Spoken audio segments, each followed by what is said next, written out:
I am Demi James, 38 years old, a captain in the United States Army. Today, I stand entirely alone at my father's funeral. In my solemn dress blues, I hold my back straight while my heart shatters inside my chest. But Vanessa, my older sister, standing there in a plunging designer black dress, leans in to whisper, "Poor Demi. You look so stiff and dry in that uniform. No wonder Darren chose my softness. He said holding you was like hugging a log."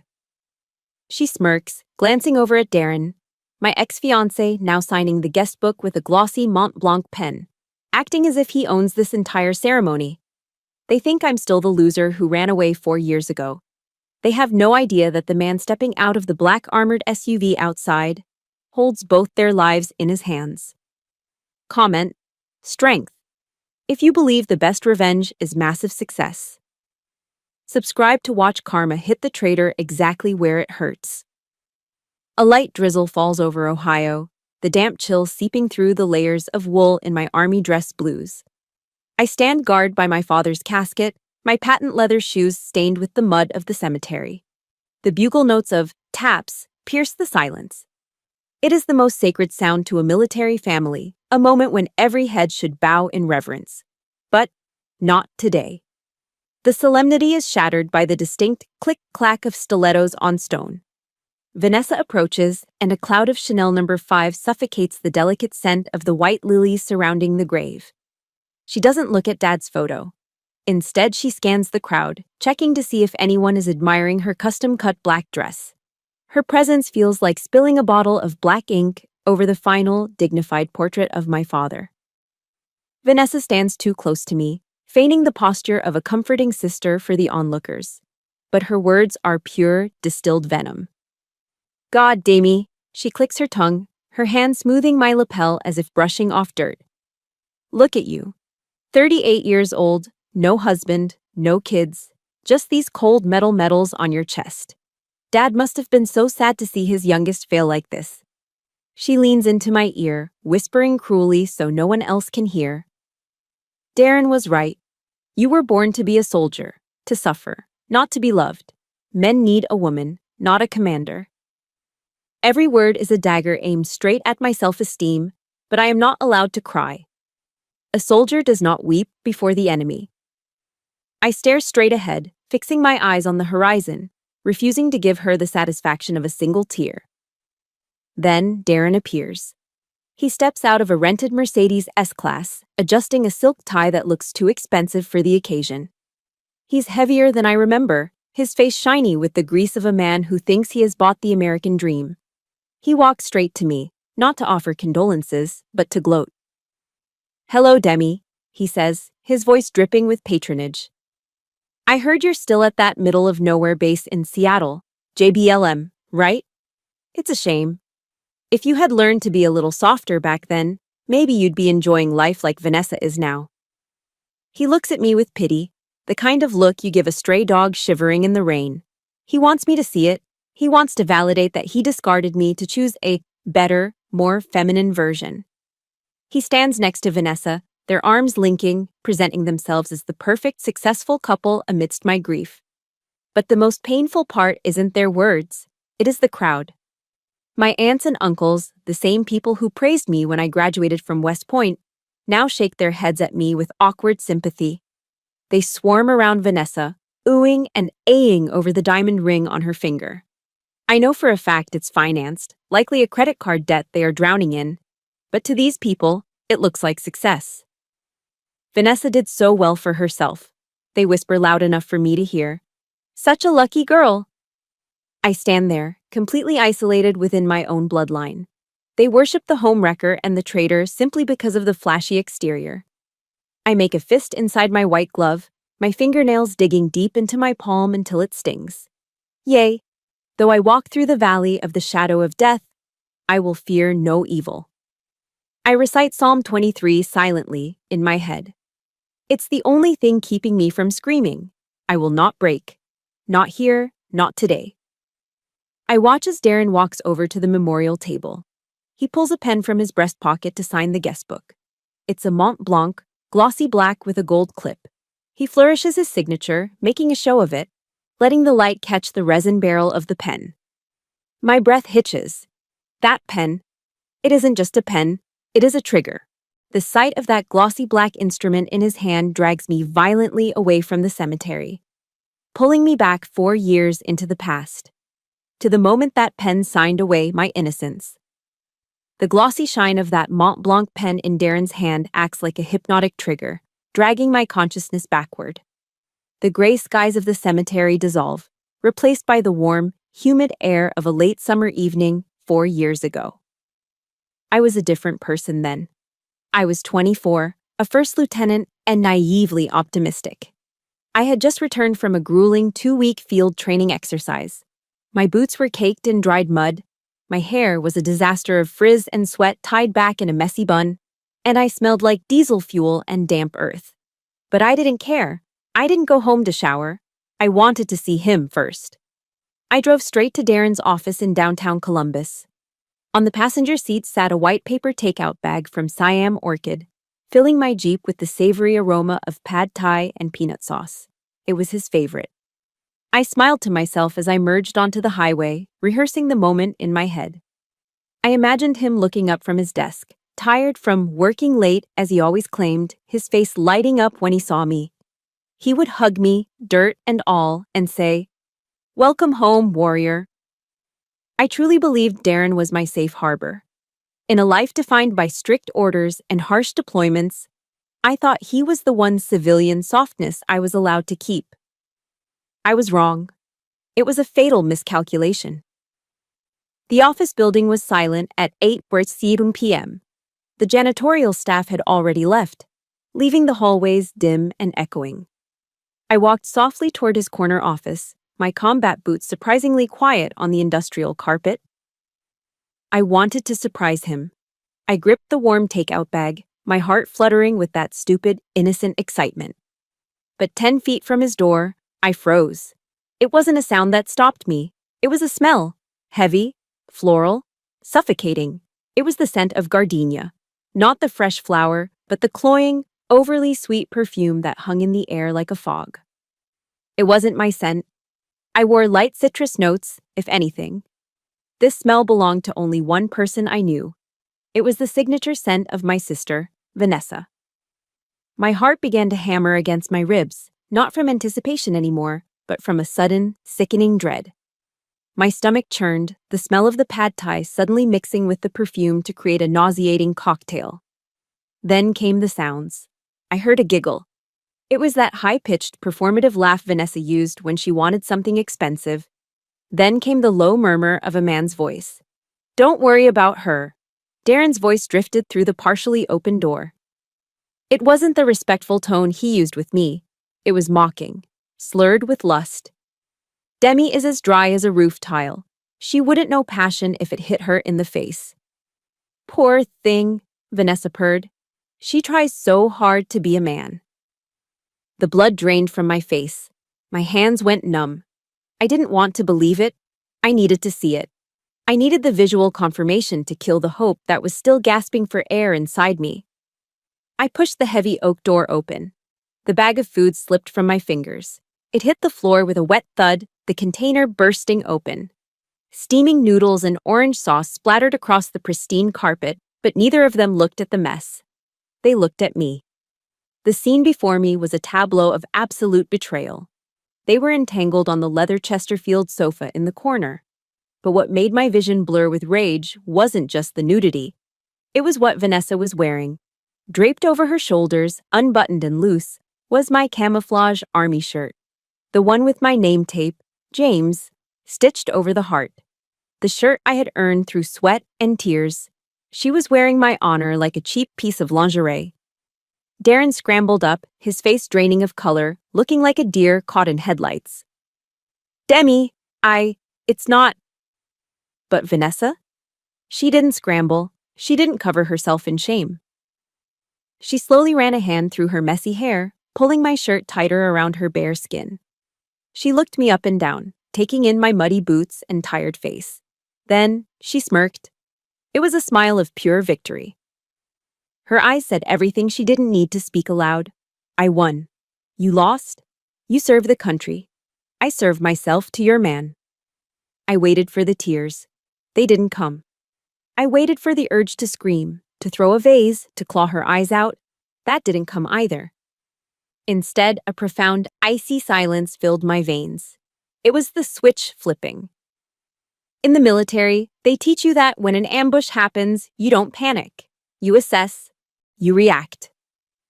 I looked at Darren, who was now trying to pull his pants up, looking pathetic and soft. Then I looked at the engagement ring on my left hand. A solitaire diamond that I had been so proud to show off. Now, it just looked like a shackle. Slowly, deliberately, I pulled the ring off my finger. My hand felt lighter instantly. I walked to the glass coffee table in front of them. I didn't throw the ring. I placed it down with a sharp, deliberate clink against the glass. The sound rang out like a judge's gavel. "You two pieces of trash deserve each other," I said. My voice was steady, void of any emotion. It scared me how calm I sounded. I turned my back on them. I left the ruined food on the floor. I left the man I thought I loved. I left my sister, and I left the old Demi in that room. If you would have walked away with your head held high just like Demi, hit the like button right now. Let me know in the comments by typing "walk away" to show that you support her decision to choose dignity over drama. I walked out to the parking lot, the cool night air hitting my face. I climbed into my Jeep, the engine roaring to life, drowning out the silence of my shattered life. I didn't look back at the office window. I just put the car in drive and headed toward the interstate. I didn't know where I was going, but I knew I couldn't stay in Ohio a second longer. That night, I didn't just pack, I evacuated. I threw my duffel bags and a box of essential documents into the back of my old Jeep Wrangler, like I was fleeing a war zone. In a way, I was. I requested an immediate transfer to Joint Base Lewis McChord, or JBLM, in Washington State, the furthest possible point on the map from Ohio without swimming into the Pacific Ocean. The drive was a 3,000-mile blur of asphalt and misery. I drove like a fugitive, fueled by gas station coffee and a burning, acidic rage. I didn't turn on the radio once. I couldn't bear to hear love songs or happy pop music. I just listened to the drone of the tires on the interstate and the roar of the engine. Every time I stopped at a red light or got stuck in construction traffic, that image flashed in my mind. Vanessa, wearing my name tape, smirking at me. It haunted me across the cornfields of the Midwest, through the mountains of Montana, and all the way into the gray, drizzly embrace of the Pacific Northwest. I arrived in Seattle at dawn. The city greeted me with a heavy curtain of rain and a sky the color of a bruised plum. I had no friends here, no family. And thanks to the deposit I'd put down on a wedding venue that wouldn't refund me, my bank account was running on fumes. I couldn't afford a nice place in the city, and the on-base housing list was miles long. So I found a studio apartment off-base in Tacoma. It was a dive. The carpet smelled of decades of stale cigarette smoke and damp wool, a scent that no amount of air freshener could mask. The walls were paper thin. Every night, I could hear my neighbors arguing about money, their voices vibrating through the plaster, reminding me that misery loves company. For the first 6 months, my dinner menu didn't vary. It was the struggle meal of every broke college student and underpaid soldier in America. Maruchan chicken-flavored ramen. 25 cents a pack. I didn't have a dining table. I sat on the cold linoleum floor of my kitchenette, crisscross applesauce, holding a styrofoam cup of noodles.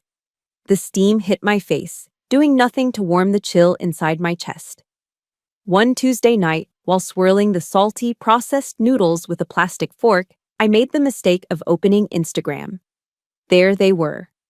Vanessa had posted a carousel of photos. She and Darren were at an all-inclusive resort in Cabo San Lucas. In one photo, they were holding tropical cocktails, the turquoise ocean glistening behind them. Vanessa was tanned, glowing, and wearing a diamond ring, my replacement that caught the sunlight. The caption read, "Finally found my soulmate, living the blessed life." I stared at the screen until my eyes burned. I was eating 25-cent noodles on a dirty floor in a rainy city, while the woman who betrayed her own blood was sipping margaritas in paradise on my ex-fiancé's dime.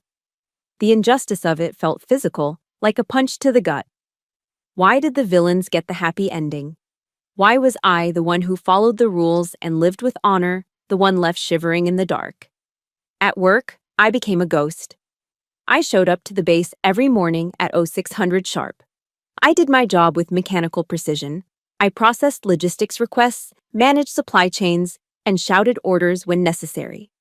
But I was hollow. I avoided the mess hall.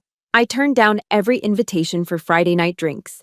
I was terrified that if I let anyone get too close, they would see the cracks in my armor. They would see that Captain James, the stoic officer, was actually a broken woman who couldn't even keep a man.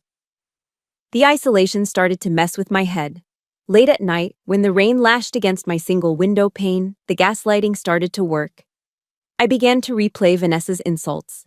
Maybe she was right, I thought. Maybe I am too dry. Maybe I'm unlovable. Maybe I'm just a machine made for war, not for a home. I was spiraling. I was drowning in plain sight, and nobody knew. Then came the hand of a stranger. It was a Friday afternoon in November, and the rain was coming down in sheets. I was rushing to my Jeep in the parking lot, head down, just trying to escape another weekend of solitude. "Captain James!" I stopped. Standing near the exit was Ruth, a civilian employee from the finance department. I didn't know her well, just exchanged emails about budget approvals. Ruth was a woman in her 50s with kind eyes and a no-nonsense attitude. She walked right up to me, ignoring the rain soaking her coat. She looked me dead in the eye, not with pity, but with a piercing understanding.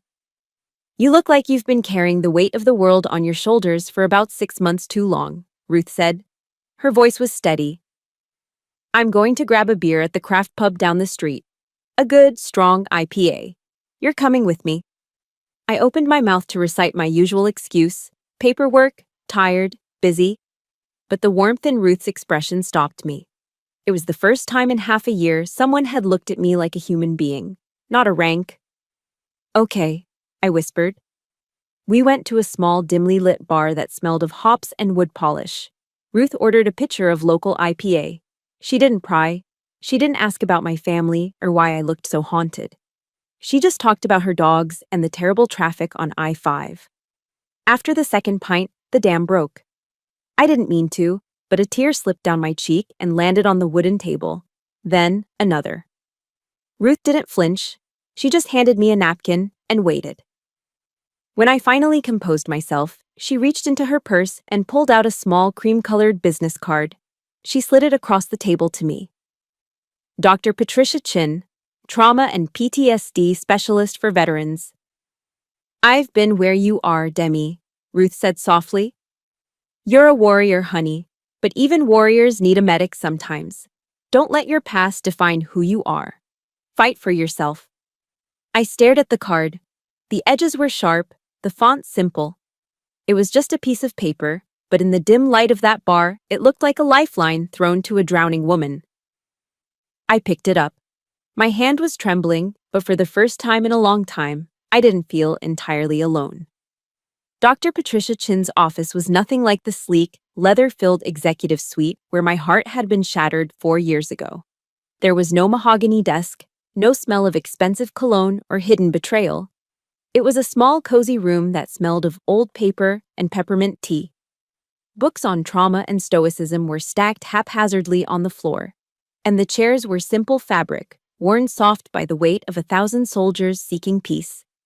I sat there, my knuckles white as I gripped my knees. It had taken me 3 sessions just to say the words out loud.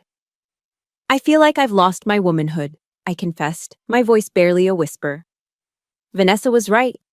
I'm just a machine that follows orders. I'm dry, I'm hard, I'm not soft. Dr. Chin took off her reading glasses and looked me dead in the eye. "Demi, who told you that softness is the only definition of a woman? Was it a fashion magazine? Was it your sister?" She leaned forward. "Loyalty, resilience, the capacity to protect others. Those aren't exclusively male traits. Those are human virtues. You aren't dry, Demi. You're fortified. That statement hit me like a bolt of lightning. For 4 years, I had let the villains of my story hold the pen. I had let a cheater and a narcissist define my value. Dr. Chin introduced me to the philosophy of Marcus Aurelius, specifically one concept that became my mantra. The best revenge is to be unlike him who performed the injury. If they were fake, I would be real. If they were cruel, I would be disciplined. That discipline started the next morning at 04:30. Seattle was still wrapped in a thick, gray duvet of fog when I laced up my running shoes. I hit the trail around Lake Washington. The cold dampness of the Pacific Northwest air burned my lungs, but I welcomed the pain. It was a clean pain. It was honest. I ran until my legs screamed. I ran until the sweat and the misty rain washed away the ghostly feeling of Vanessa's hand on my shoulder. I remembered the oath I took when I joined the army. I will never accept defeat. Why had I applied that to the Taliban, but surrendered to a family dispute? As the weeks turned into months, my body transformed. The stress weight melted away, replaced by lean muscle. My posture changed. I stopped looking at the pavement when I walked. I held my chin parallel to the ground. I had survived combat zones. I would survive the memory of Ohio. Discipline saved my body, but it was the chosen family that saved my heart. Ruth, the woman who found me in the rain, dragged me to a unit BBQ one Saturday. In the past, I would have made an excuse. I hated seeing happy families because they reminded me of what I didn't have. But this time, I went. The smell of charcoal and barbecue sauce hit me before I even opened the gate to Sergeant Miller's backyard. Rock music was playing from a portable speaker, and kids were running through a sprinkler on the lawn. "Captain," Miller shouted from the grill, waving a pair of tongs. "Grab a cold one, ribs are almost done." Nobody asked, "Where is your husband?" Nobody looked at my ringless finger with pity. They just handed me a cold can of lager and a paper plate piled high with potato salad and ribs. We laughed about the terrible coffee at the mess hall and debated which football team was going to blow it this year. In that backyard, amidst the laughter and the smell of grilled meat, I realized something profound. Family isn't just whose DNA you share. Family are the people who stand next to you in the trenches. Family are the ones who don't let you stand out in the rain. 6 months of therapy, running, and healing culminated in a single email. I was promoted. The notification hit my inbox on a Tuesday, Strategic Logistics Manager for the entire Northwest region. It was a massive step up, putting me in charge of multi-million-dollar defense contracts. To celebrate, I did something the old Demi would never have done. I drove downtown to the Nordstrom flagship store. I walked into the cosmetics department, ignoring the pastel pinks and soft nudes that Vanessa always said were ladylike. I went straight for the boldest shade I could find. It was a deep, rich burgundy.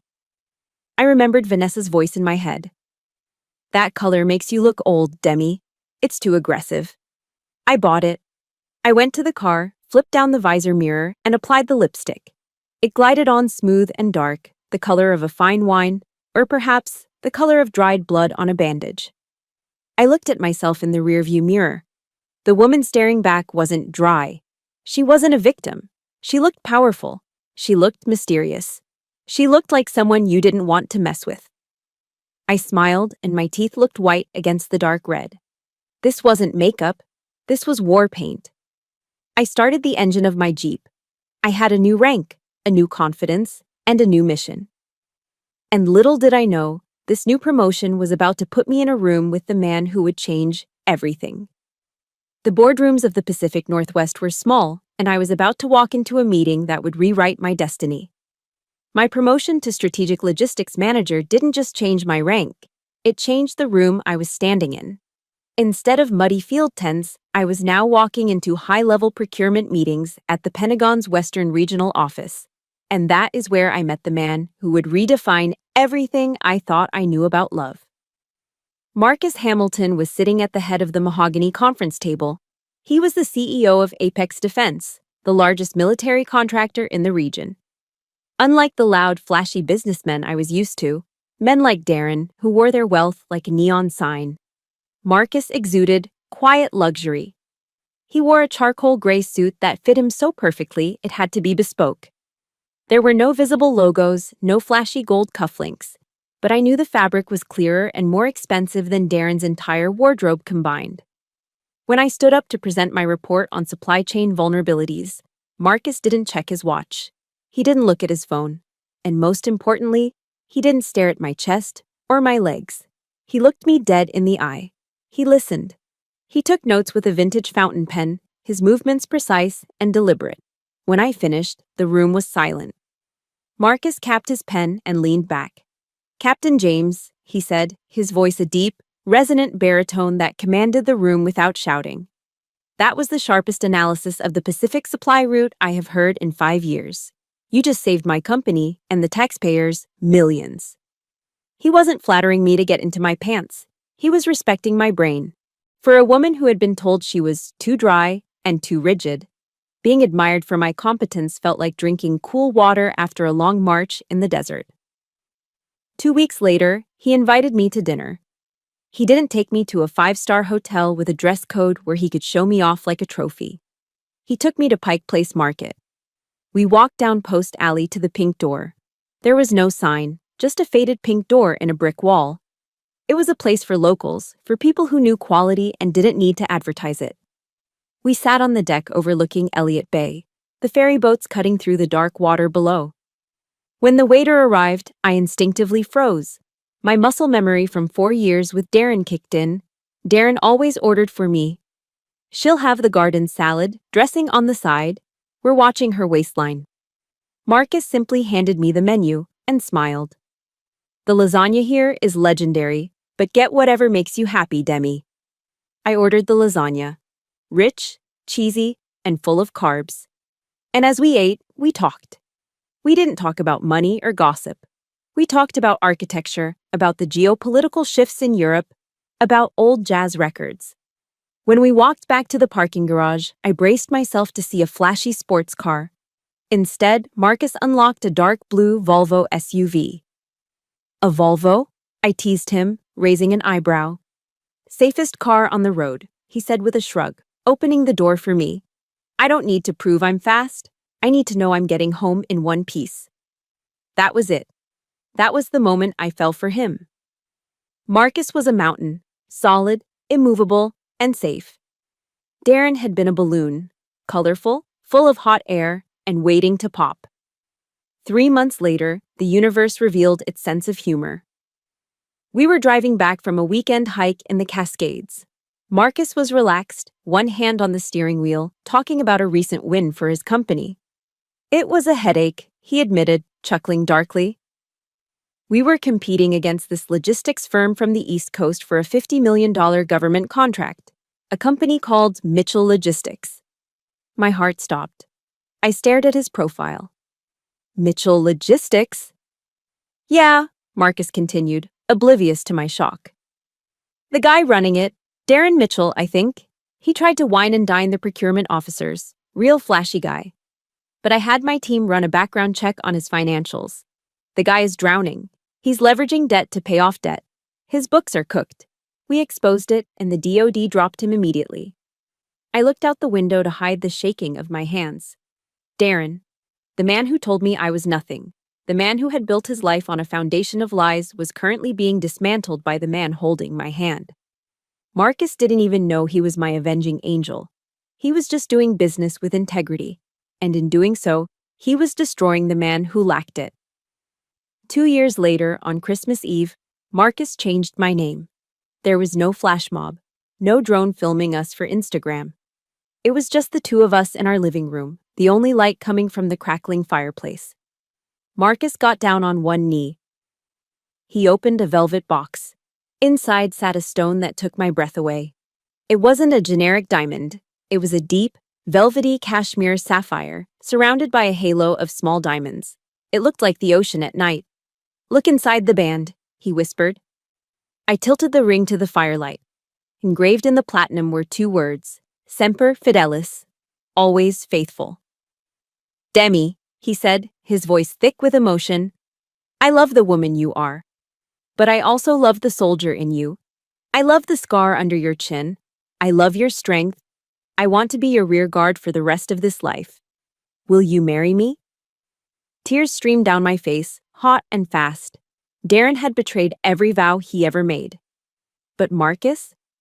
Marcus had engraved his loyalty into metal before he even asked the question. I nodded, unable to speak. He slid the ring onto my finger. It fit perfectly.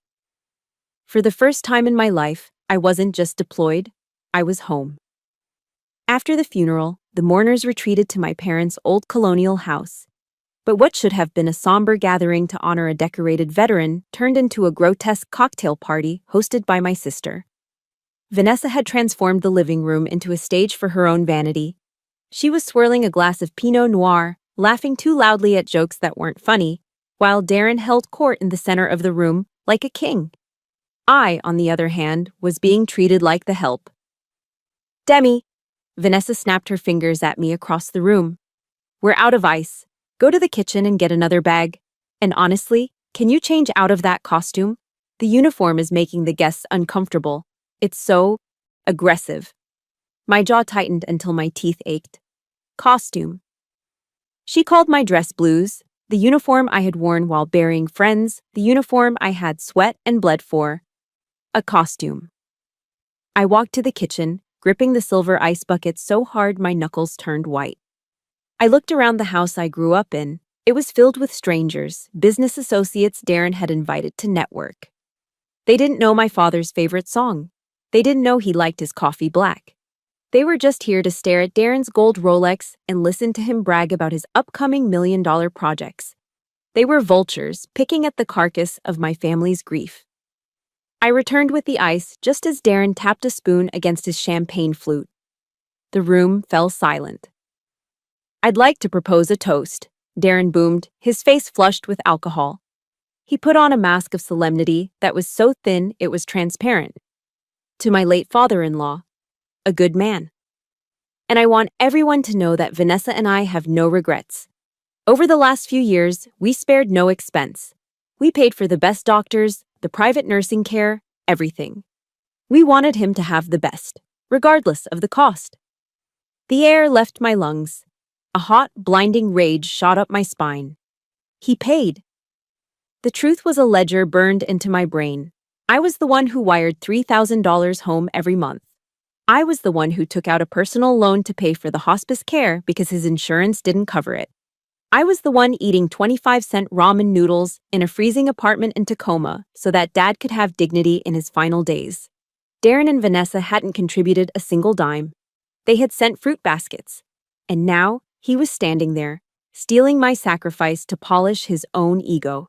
He was building a monument to his generosity on the foundation of my poverty. The crowd murmured their approval. Such a good son-in-law, my aunt whispered. So generous. I wanted to scream. I wanted to flip the table. But before I could move, Vanessa glided over to me, looping her arm through Darren's. She looked at me with a sickeningly sweet smile, the kind a predator gives before the kill. You know, Demi, she said, her voice projecting so the whole room could hear. Darren and I were talking. We think it's time you stop this soldier phase. It's been long enough. She paused for effect. You should discharge. Come home.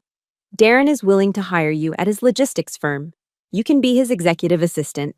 You'd make double what the Army pays you, and the work is much more suitable for a woman your age. You know, making coffee, scheduling appointments, organizing files. It's better than running around in the mud pretending to be a man. The room erupted in polite, chuckling laughter. My relatives nodded in agreement. That's a great offer, Demi, Uncle Bob said, raising his beer. You should take it. Maybe you'll finally find a husband if you're in a corporate office. That was it. The final line had been crossed. They weren't just insulting me anymore. They were spitting on the flag I served. They were reducing a captain in the United States Army, a woman who managed multi-million-dollar supply chains and commanded soldiers, to a coffee girl. They thought my worth was zero because I didn't have a husband or a flashy car. The sadness evaporated. In its place, a cold, crystalline clarity took over. It was the zone. The heartbeat slows. The vision sharpens. The target is locked. I set the ice bucket down on the coffee table. Thud. The sound was heavy enough to cut through the chatter. I slowly pulled off my white gloves, finger by finger, and tucked them into my belt. I looked at Vanessa, then turned my gaze to Darren. "Thank you for the offer," I said. My voice wasn't loud, but it had the steel timbre of a command, and it silenced the room instantly. "But I'm afraid I can't accept." "Don't be proud, Demi," Darren scoffed, swirling his drink. "It's charity. Take it." "I can't take it," I continued, my eyes boring into his. "Because my husband wouldn't be very happy if I quit my career to work for a company that is currently filing for Chapter 11 bankruptcy." The silence that followed was absolute. You could hear a pin drop. Darren's face went from flush to ghostly pale in a millisecond. "Excuse me?" he choked out. "Your husband?" Vanessa let out a shrill, nervous laugh. "Husband? Oh, Demi, have you lost your mind? Did you hire an actor to impress us? You're delusional." "Am I?" I reached into my pocket and pulled out my phone. I didn't look at them, I looked at the screen. If you are cheering for Demi right now, hit that like button and comment, "True Queen," below. Let's show the world that real class doesn't need to shout. I typed a single message to the contact saved as my North Star. Time on target. Execute. I hit send. "I'm not the one pretending, Vanessa," I said softly. "But the man outside, he doesn't pretend." At that exact moment, the heavy oak front door vibrated with an authoritative ding-dong. It wasn't a polite knock. It was a summons. The reckoning had arrived. After I dropped the bomb about my husband and the bankruptcy, the silence in the living room lasted exactly 3 seconds. Then, the room exploded into laughter. It wasn't a warm, genuine laugh. It was jagged and hysterical, led by Vanessa. She threw her head back, the sound of her cackle echoing off the walls like shattering glass. "Your husband," she gasped, wiping a tear of mirth from her eye. "Oh, Demi, honey, I knew you were desperate, but I didn't think you were delusional. What did you do? Hire some struggling actor from a local theater group to come here and pretend to love you?" Darren shook his head, looking at me with that same nauseating mixture of pity and condescension. He walked over and patted my shoulder, his hand heavy and patronizing. "Demi," he said, lowering his voice to a stage whisper so everyone could hear how caring he was. "I get it. It's hard seeing us so successful while you're stuck. But lying like this? It's a cry for help. Maybe I should call a professional. I know a good psychiatrist who deals with midlife crises and pathological lying." The guests nodded in agreement, sipping their wine, whispering behind their hands. "Poor thing," they mouthed. "She's finally snapped." They didn't believe me. In their narrow materialistic worldview, it was physically impossible for a woman like me, dry, career-focused, and unadorned, to attract a man, let alone a husband. Their contempt had reached the pinnacle of ignorance. They were standing on the deck of the Titanic, mocking the iceberg, completely unaware that the hull had already been breached. 50 yards away, the atmosphere was entirely different. A black Cadillac Escalade, sleek and ominous like a shark in dark water, idled at the curb. Rainwater beaded on the bulletproof glass, reflecting the gray Ohio sky. Inside, the air was conditioned to a perfect 68 degrees, smelling faintly of leather and expensive cologne. Marcus Hamilton sat in the back seat. He wasn't laughing. He was adjusting his white gold cufflinks with surgical precision. On his lap sat an iPad Pro, the screen glowing with a dossier that would end Darren Mitchell's career. Federal tax liens totaling $400,000, Marcus murmured to himself, scrolling through the PDF. Payroll missed for the last 3 months. 2 lawsuits from subcontractors for non-payment. And here it is. The second mortgage on the house, taken out at a predatory interest rate just to lease a Mercedes and buy a fake ring. He shook his head. He hadn't flown across the country to get into a fistfight with Darren. That was beneath him. He was here to dismantle Darren with the most lethal weapon in America, the truth. Beside him on the leather seat lay a bouquet of white tulips. In the language of flowers, they symbolized forgiveness and new beginnings. But today, Marcus intended them to be a funeral wreath for Darren's ego. Sir, his driver and head of security, a massive man named Silas, spoke from the front. We are clear. Do you want me to accompany you to the door? No, Silas, Marcus said, closing the iPad. I want to look him in the eye myself. Just keep the umbrella ready. Marcus stepped out of the vehicle. His hand-stitched Italian leather shoes hit the wet pavement with a solid, authoritative thud. Silas was there instantly, holding a large black umbrella over him, shielding him from the drizzle. As Marcus walked up the driveway, neighbors who were walking their dogs stopped to stare. In this quiet suburban neighborhood, Marcus didn't look like a guest. He moved with the easy, terrifying confidence of a general entering a territory he had already conquered. He knew his wife was in there. He knew she was taking fire. And he was about to turn those verbal bullets into dust. He reached the front porch. He didn't knock. He pressed the doorbell. Ding-dong. The chime cut through the laughter inside the house like a knife. Who is that now? Vanessa huffed, annoyed that her performance was interrupted. She swirled her wine glass, not bothering to move. Probably the delivery guy with the extra case of Pinot Noir I ordered. Demi, get the door, will you? And tell him to take the empty boxes with him. She waved her hand at me, dismissing me like a servant for the 10th time that day. I stood up slowly. I didn't look at the door immediately. I took a second to brush an invisible speck of dust from my blue uniform. I smoothed the fabric over my heart, feeling the steady rhythm of my own pulse. I wasn't afraid anymore. I felt a strange, vibrating excitement. The adrenaline of a soldier hearing air support arriving overhead. I looked Darren dead in the eyes one last time. It's not the wine delivery, Darren, I said quietly. My voice was steady, cutting through the murmurs of the room.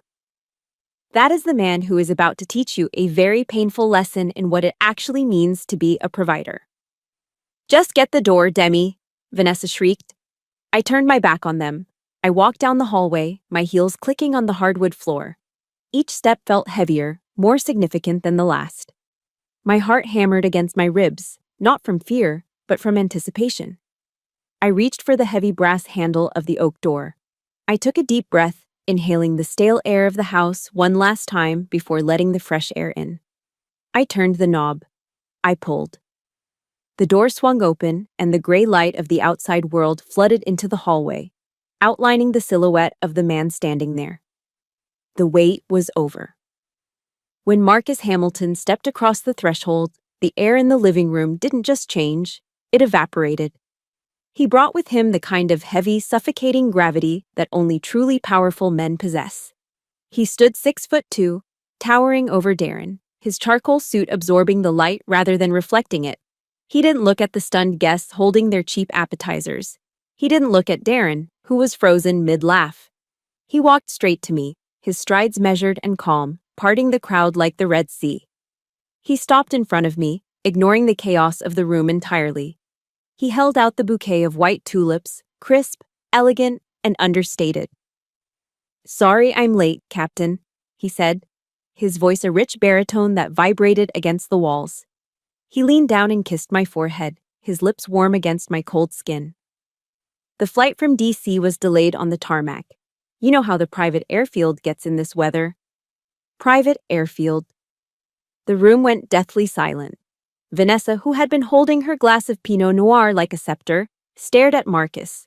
Her eyes darted from the cut of his Italian suit to the watch on his left wrist. It was a Patek Philippe Nautilus, a timepiece that cost more than this entire house. The realization hit her so hard that her fingers went numb.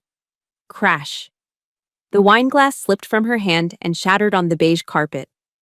A dark red stain began to spread rapidly, looking like a fresh gunshot wound on the floor. But nobody moved to clean it up.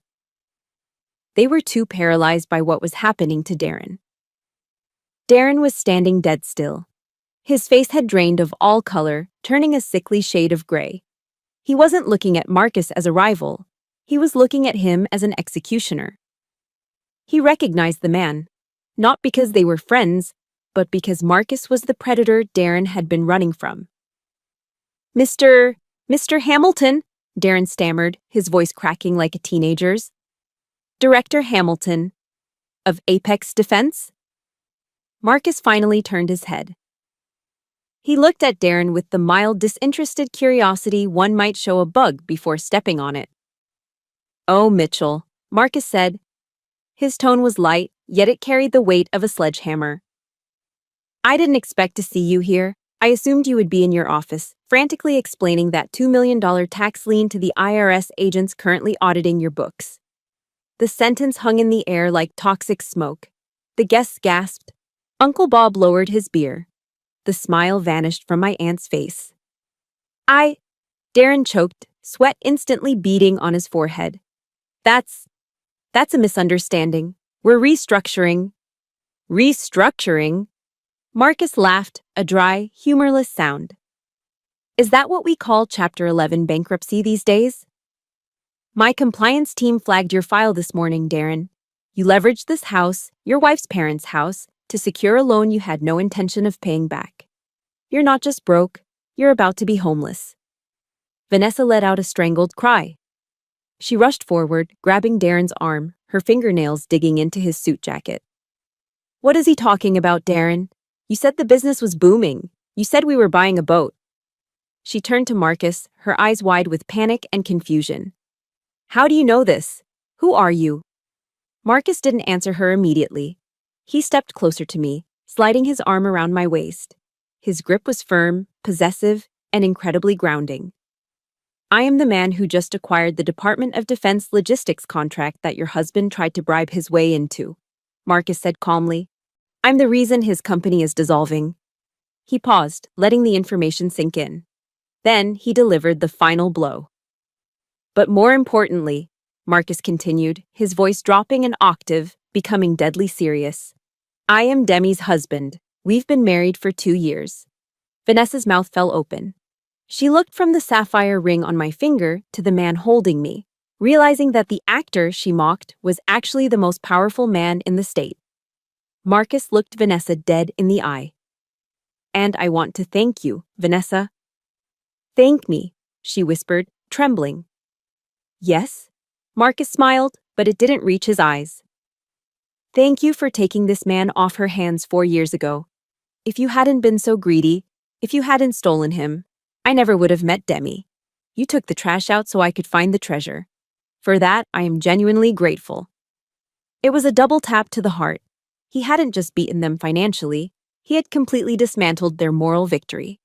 He framed their betrayal not as a loss for me, but as the greatest favor anyone had ever done for me. Darren's legs gave out. He sank into the nearest armchair, looking like a deflated balloon. He looked up at me, desperation in his eyes. "Demi," he pleaded, his voice wet with tears. "Please. Mr. Hamilton. Marcus. We're family. Demi is my ex-fiancé. You can't let them take the house. My reputation?" Marcus cut him off. The temperature in the room seemed to drop 10 degrees. "Ex-fiancé," Marcus repeated, his voice icy. "You lost the right to speak her name when you betrayed her. She isn't your ex-anything. She is Mrs. Hamilton, and the Hamilton family does not do business with liars." Marcus turned his gaze to the room full of gawking relatives, the flying monkeys who had spent the last hour mocking me. "This party is over," Marcus announced. He didn't shout, but the authority in his voice was absolute. "My wife has had a long day, and she needs to grieve her father in peace. I suggest you all leave, now." There was no protest. No one stayed to finish their wine. The shame in the room was palpable.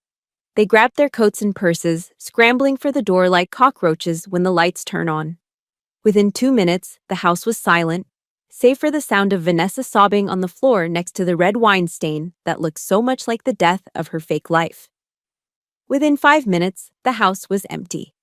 The friends and relatives who had been drinking Darren's wine and eating his shrimp cocktail vanished the moment the smell of failure entered the room.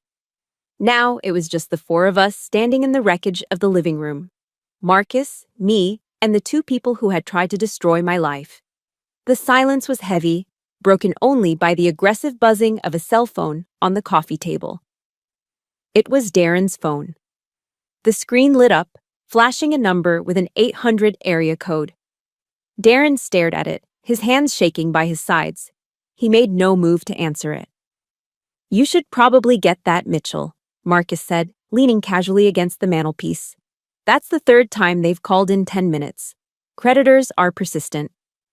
I can't, Darren whispered, sweat trickling down his temple. Then I will. Marcus reached forward and tapped the speakerphone icon before Darren could stop him. A woman's voice, sharp and professional, filled the room. Mr. Mitchell, this is Wells Fargo Home Mortgage. We have attempted to reach you by mail and phone. This is your final notification regarding the property at 42 Elm Street. Since we have not received the past due balance of $14,000, foreclosure proceedings will officially begin tomorrow morning. You have 30 days to vacate the premises. The color drained from Vanessa's face so fast I thought she was going to faint. She whipped her head toward Darren, her eyes bulging. Foreclosure? She shrieked. Darren, you told me you paid off the mortgage. You said the business was having its best quarter ever. Darren hung his head, looking at his expensive Italian loafers, which, I realize now, were probably put on a credit card he couldn't pay. I had to move some money around, he mumbled. To keep up appearances. The lease on the Mercedes, your wardrobe, the parties. It costs money, Vanessa. So you lied to me, Vanessa screamed, grabbing a throw pillow and hurling it at him. We're homeless. You made me homeless. It was a pathetic scene. The facade of the perfect couple was crumbling in real time, revealing the rot underneath. Vanessa turned away from him, panting. Her eyes landed on my hand, specifically on the cashmere sapphire ring Marcus had given me. It glowed deep blue in the lamplight, heavy with history and value. Then she looked down at the massive rock on her own finger, the one she had been flashing in my face all day. But the ring, she stammered, twisting it on her finger. Darren said this was an investment. He said it was worth $50,000. We can sell it. We can pay the bank. Marcus let out a short, dry chuckle. He walked over, glancing at Vanessa's hand without touching it. Vanessa, Marcus said, his voice dripping with pity. That isn't a diamond. It's moissanite. High quality, sure, but synthetic. You can buy that exact ring on Amazon for about $200, maybe $300 if you pay for overnight shipping. He gestured to my hand. My wife's ring, however, is a natural cashmere sapphire, custom set by Harry Winston. It's insured for more than the value of this entire house. Please, stop comparing yourself to her. You lost that game a long time ago. The realization hit Vanessa like a physical blow. Her knees buckled. She wasn't crying because she loved Darren and he had lied. She was crying because she had backed the wrong horse. She had thrown away her sister for a man she thought was a gold mine, only to find out he was a sinkhole. With a guttural scream of rage, Vanessa ripped the ring off her finger. She threw it at Darren with all her might. It bounced off his forehead and skittered under the sofa. A piece of cheap glass lost in the dust.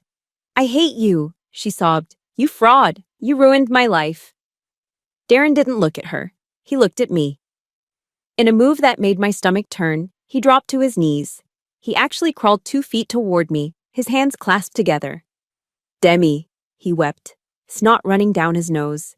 Demi, please. You have to talk to him. You know me. We grew up together. Just ask Marcus to give me a subcontract. Anything. A consulting gig. I just need a lifeline. He reached out, trying to grab the hem of my pants. I took a sharp step back. Don't, I said, my voice cold. Please, Demi, he wailed. Do it for Mom and Dad. What would they think if they saw me like this? They loved me like a son. They wouldn't want me on the street. A wave of nausea washed over me. He dared to invoke my parents, the parents whose medical bills he ignored, the parents whose funeral he turned into a networking event. Do not speak about my parents, I said, pointing a finger at him. You stood in front of their casket today and lied about paying for their care. You insulted my rank. You tried to hire me as a secretary to humiliate me. And now you want me to save you? I looked down at him, a man I once thought was the love of my life. He looked so small now, so pathetic. No, Darren, I said. I won't save you. You are a grown man. You made your bed with lies, now you have to sleep in it. Clean up your own trash. I felt a hand on the small of my back. Warm. Solid. Let's go, Demi, Marcus said softly. The air in here is getting toxic. We turned around and walked toward the front door. Behind us, the sounds of chaos erupted again. Vanessa was screaming about her credit score. Darren was sobbing. They were turning on each other, two drowning people trying to climb on top of one another to survive. I stepped out onto the porch. The rain had stopped. The night air of Ohio was cold, crisp, and incredibly clean. I took a deep breath, filling my lungs with it. I walked down the steps to the waiting Cadillac. I didn't look back at the house. I didn't need to. That life, the life of the victim, the life of the dry sister, the life of the woman who wasn't enough, was dead. It died in that living room. I climbed into the car, and for the first time in 4 years, the knot in my chest completely uncoiled. I had won. And I didn't even have to fire a single shot. The flight back to Seattle was quiet. The hum of the jet engines created a cocoon of white noise that separated us from the chaos we had left behind in Ohio.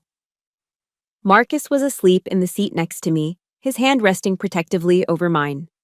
In my lap lay the only thing I had taken from my parents' house before leaving, my father's old leather-bound journal. I had found it tucked away in the bottom drawer of his desk, hidden beneath stacks of medical bills that I had paid. My hands trembled as I opened it to the last entry, dated just 3 weeks before he died. The handwriting was shaky, the script of a man whose body was failing, but whose mind was still sharp. I read the words through a blur of tears. I know Demi is suffering alone out there. She doesn't say it, but I hear it in her voice on the phone. My little girl is tough as steel, but even steel feels pain when it's forged in fire. Vanessa has chosen the path of appearance. She wants the world to look at her. But Demi chose honor. She wants to serve the world. I am so proud of my soldier. I only pray that one day she finds a man who is worthy of that brave heart. A sob escaped my throat, loud enough to wake Marcus. He didn't ask what was wrong. He saw the book, saw my face, and simply pulled me into his chest. I buried my face in his shirt, letting go of the last jagged piece of resentment I had been carrying. I hadn't been invisible. Dad had seen me. He had always seen me. I wasn't the black sheep. I was the quiet shepherd he trusted. I wasn't alone. 2 weeks later, the final test arrived in the form of a vibration on my phone. I was in the kitchen making coffee when a text message popped up. It was from Vanessa. It was a long, rambling block of text, devoid of any punctuation or apology. Demi, you have to help me. Darren took the car and left. He left me with nothing but the debt. The bank is coming on Monday. I have nowhere to go. You're rich now. You have to send me $10,000. Just a loan, please. We are sisters. Family helps family. I stared at the screen, reading the words, "Family helps family." The audacity was breathtaking. This was the woman who told me I was unlovable. The woman who wore my uniform as a joke. The woman who tried to make me her husband's secretary. And now, when the ship she drilled holes in was sinking, she wanted me to throw her a life vest made of cash. I looked out the kitchen window. In the backyard, under the soft gray drizzle of the Seattle morning, Marcus was kneeling in the dirt. He was planting the bulbs we had bought earlier that week. I looked back at the phone. 4 years ago, I would have sent the money. I would have tried to buy her love. But I wasn't that woman anymore. I didn't type a reply. I didn't lecture her. I simply tapped the small I icon in the corner of the screen, scrolled down to the bottom in red text, and pressed block caller. The message disappeared. The connection was severed. It wasn't an act of cruelty. It was an act of self-preservation. I realized I had no responsibility to save the people who had tried to drown me. I put the phone down on the counter and walked out the back door. The air outside smelled of wet earth and pine needles, the signature scent of the Pacific Northwest. I walked over to the garden bed and knelt beside Marcus. My knees sank into the damp soil, ruining my clean sweatpants, but I didn't care. "Everything okay, Captain?" Marcus asked, wiping a smudge of dirt from his cheek. I looked at the row of white tulips he had just planted. In the spring, they would bloom, strong, resilient, and pure. white tulips for forgiveness. Not forgiveness for them, but forgiveness for myself. Forgiving myself for staying too long. Forgiving myself for believing I wasn't enough. I'm okay, I said, grabbing a trowel to help him cover the bulbs. Actually, I'm better than okay. I'm home. We spent the rest of the morning in silence, working the earth, our hands dirty and cold, but our hearts full. Real happiness wasn't found in the clinking of champagne glasses or the applause of a fake crowd. It was here, in the quiet, in the dirt, with the one person who knew my soul. An hour later, I stood in front of the full-length mirror in our bedroom. I was dressed in my uniform. The blue fabric was crisp, the golden buttons gleaming under the lights. I ran my finger over the ribbons on my chest, each one a story of survival. Then, I touched the faint scar under my chin. Darren had called it a flaw. Marcus called it a mark of courage. Today, I just called it me. I reached for the tube of lipstick on the vanity. Burgundy, deep, dark, and unapologetic. I applied it carefully, pressing my lips together. The color was bold against my skin. It was the color of a woman who had walked through hell and came out holding the torch. I adjusted my collar and squared my shoulders. I had a unit to lead. I had logistics to manage. I had a life to live. Life is a battlefield. We all take hits. We all get betrayed. We all have moments where we are standing in the rain, eating ramen noodles, wondering if we will ever be warm again. But as I looked at my reflection, I knew the truth. My name is Demi James. I was a victim, then I was a survivor. Now, I am a victor. And if you're out there, standing in your own valley of shadows, listen to me. Do not drop your weapon. Do not let them define you. The night is long, but I promise you, the dawn is coming. Looking back, the most expensive lesson I paid for wasn't about money. It was about definition. For years, I allowed Vanessa and Darren to hold the pen that wrote my life story. They labeled me cold, unlovable, and broken. And for a long time, I believed them. But here's the truth I want you to take with you today. Your value does not decrease based on someone else's inability to see your worth. Just because a customer at a yard sale thinks a diamond is a piece of glass, that doesn't change the nature of the stone. It is still a diamond. You must be the guardian of your own price tag. When the world tries to discount you, have the courage to double the price. Now, I want to turn the floor over to you. Have you ever felt like the black sheep of your family?